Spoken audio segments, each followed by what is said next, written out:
Episode 2 की शुरुआत में हम देखते हैं कि वांग जोंग छुपते छुपाते मोमबत्ती और चाबी लेकर वहाँ चली जाती है जहाँ पे वांग और गुंटन को बंद करके रखा गया था। वो बोलती है कि सब लोग बाहर गए हुए हैं और अभी हम यहाँ से भाग जाते हैं तो हमें कोई भी नहीं पकड़ पाएगा। वो नीचे बैठकर वांग की जंजीर खोलने लगती है तो अचानक से उसके अंदर का डीमन जाग जाता है और वो वांग जोंग के हाथ में जोर से काट देता है। लेकिन हमारी वांग जोंग चिल्लाती या डरती नहीं है, प्यार से वांग को समझाती है कि मुन्ना मेरी बात मान ले, अगर तेरे को जिंदा रहना है और बाहर तुम्हें लॉलीपॉप भी मिलेगी। और लॉलीपॉप के लालच में हमारे वांग और गुंटन वहाँ से भाग जाते हैं। और इधर मॉन्क आके देखता है कि वो लोग गायब हैं तो वो अपने आदमियों को भेजता है क्योंकि औरतें तो उसको चाहिए ना। वंजुम के हाथ में जहाँ वांग ने काटा था बहुत खून निकल रहा होता है और वो बेहोश होकर रास्ते में गिर जाती है। इधर टेंपल में मॉन्क बेज्जू से कहता है मुझे पता तो था कि वंजुम बहुत ही सेंसिटिव लड़की है, लेकिन मुझे ये नहीं लगा था कि वो ऐसा कुछ करेगी। ये लोग बात ही कर रहे थे कि वान अपनी पीठ पर वंजू को लेकर वापस आ जाता है। वांग और गुंटन को कोड़ों से मारा जाता है जिनसे उनकी हालत एक चाय में डूबे हुए रस की तरह हो जाती है जिसको सिर्फ चम्मच से ही खाया जा सकता है। वंजुम फिर से आती है और उनसे माफी मांगती है ये बोलकर कि ये सब उसकी वजह से हुआ है। वो वांग की ऐसी हालत देखकर रोने लगती है, बेचारा गुंटन हमारा सिंगल ही मरेगा। और वो कहती है कि मैं गुड बाय बोलने आई हूँ क्योंकि मेरी ट्रेनिंग चालू होने वाली है। लेकिन वो कहती है कि मैं ट्रेनिंग के बाद जरूर आऊंगी और तुम्हें लॉलीपॉप जरूर दूंगी। लॉलीपॉप यहाँ पे बचाने को बोला जा रहा है, तब तक तुम लोग किसी तरह सर्वाइव करो और प्रॉमिस करो कि तुम कभी हार नहीं मानोगे, प्लीज मेरा वेट करना। और अब हम देखते हैं कि जोन मिस्टर बटलर के पास आ चुका है। चैंग 10 साल बाद कोरिया वापस आया था तो हमारे मिस्टर चैंग उससे पूछते हैं कि वो इतनी अच्छी कोरियन कैसे बोल लेता है। तो वो उससे कहता है कि उसे के पॉप और के ड्रामा बहुत पसंद है। मिस्टर चांग जोन के अचीवमेंट से बहुत ही ज्यादा इंप्रेस होता है क्योंकि जोन इतनी कम एज में ही सुपरनैचुरल चीजों में एक्सपर्ट हो गया था। दोनों के बात से पता चलता है कि मिस्टर चैंग ने अपनी पूरी लाइफ सेवियर को प्रोटेक्ट करने में डिवोट कर दी थी। बुढ़ाऊ वर्जिन मरेगा। फिर जोन एक भविष्यवाणी के बारे में बात करता है जिसमें कहा गया था कि फिर से दुनिया में बुराई बढ़ेगी और एक बार फिर से बुरी शक्ति अच्छाई पे हावी होगी। मिस्टर चांग जोन से पूछते हैं कि वो क्या प्लान कर रहा है तो जोन कहता है यह तो क्लियर है कि मीनू ही सेवियर है तो मैं उसे बचाऊंगा और उसको जगाऊंगा। मिस्टर चैंग कहता है ये दोनों ही काम हुआ नहीं है बेटा, और मैंने धूप में बाल सफेद नहीं किए हैं। तो जॉन मुस्कुरा के कहता है कि मुझे लगता है कि मैं कर लूंगा,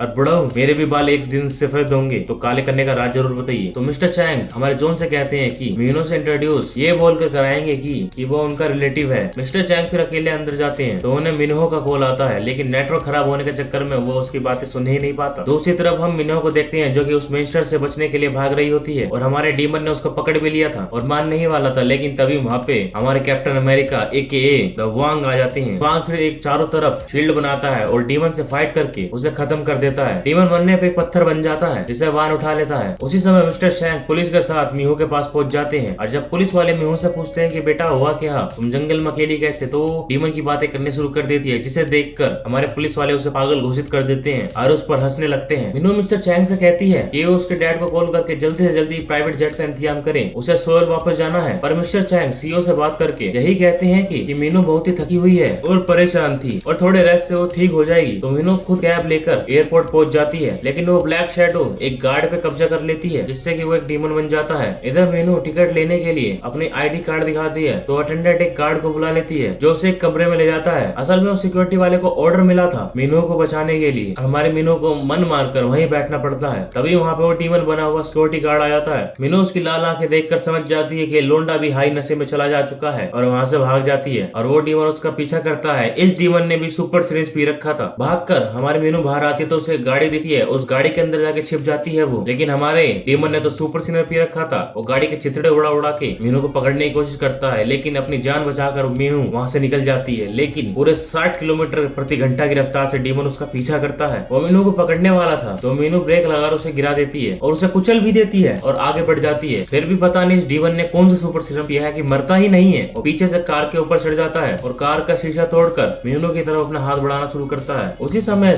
मीनू को सड़क पर एक डॉल यू बैंक का स्टैचू दिखाई पड़ता है जो असल में एक नॉर्मल पिलर होता है जिससे टकरा कर मीनू की गाड़ी का एक्सीडेंट हो जाता है और वो डीमन भी दूर जाकर गिरता है। मीनू किसी तरह कार से निकल कर भागती है। यार इस लड़की को भी एक खरोच नहीं आई थी और एक जगह पे जाकर छुप जाती है। वो डीमन अब भी उसे ढूंढ ही रहा था। मीनू वहाँ से भागने की कोशिश करती है तो उससे थोड़ी आवाज हो जाती है जिससे डीमन को पता चल जाता है और वो फिर से मीनू का पीछा करना शुरू कर देता है। डीमन मीनू को मारने ही वाला होता है तो फिर एक और बार हमारे कैप्टन अमेरिका AKA द वांग वहाँ पे आ जाते हैं और उसको रोक देता है और फिर बैठ के बस देखने लगता है। मीनू उससे रिक्वेस्ट करने लगती है कि मुझे बचा लो, प्लीज मेरी मदद करो कैप्टन अमेरिका। तो वांग फिर उस डीमन से फाइट करता है और उसकी बैंड बजा देता है और मरने पे डीमन फिर से पत्थर बन जाता है जिससे वान उठा लेता है। मीनू वान से पूछती है कि ये क्या है तो वान बताता है कि लस्ट पत्थर है। जो लस्ट डीमन होते हैं टपकने के बाद वो लस्ट स्टोन में बदल जाते हैं। और फिर वो उससे पूछता है क्या तुम्हें सच में कुछ याद नहीं? तो हमारी मीनू कंफ्यूज होती है और उससे पूछती है क्या मुझे कुछ याद होना चाहिए था? वान वहाँ से जाने लगता है तो मीनू उसे रोकती है और उससे पूछती है कि आखिर ये सब हो क्या रहा है? मेरा सेक्रेटरी भी इतना